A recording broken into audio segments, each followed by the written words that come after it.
What does it take to be as a seller to be successful on Amazon with your operation? I mean, I think this comes back to like we'd sort of circled this is like why you're doing what you're doing. Mhm. Because those driving that so that, you're driven. So the if you're driven, there is a why. So that would beg the question of why are you doing what you're doing and how do you be successful? And I think that some of the keys are you have to have that drive, that no quit attitude. But you have to be teachable. You have to be perpetually learning. You have to be willing to, like you said, ride the roller coaster, because Mhm. the entrepreneurism is a roller coaster. I mean, if you quit when the going gets tough, you're never going to get started because it's tough the entire time. You know, I think of my entrepreneurial journey specific to Amazon because my entrepreneurial journey started when I was like 5, right? But specific to Amazon, um, it has been hard. There have been easier times, and there have been a lot of times that I could have either failed to start because of fear of failure. I think Mhm. there's inflection points when you're first getting started. One is just deciding to get going and learn.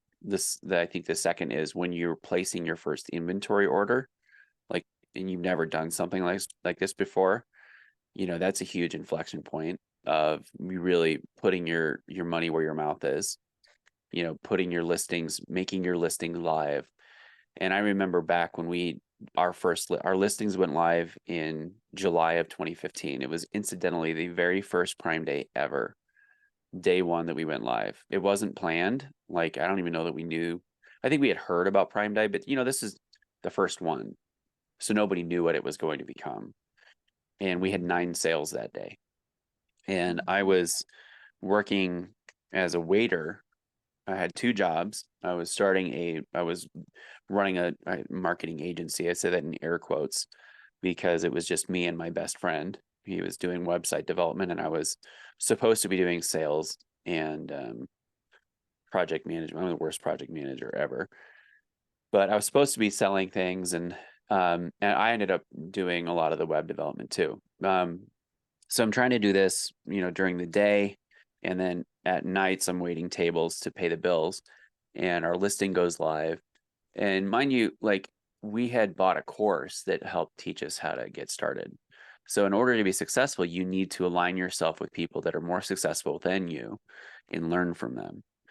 And I think one key point of another inflection point of failure that I see is when people get a little bit too big for their britches and you think that you've got it and you don't need to learn anymore. And you're like, no, I don't need what you have. And every single time that I've ever done that, I've lost money. Um, every single time that I've tried to perfect something before taking it and then perfecting as I go, I've lost money. So you have to always be moving forward.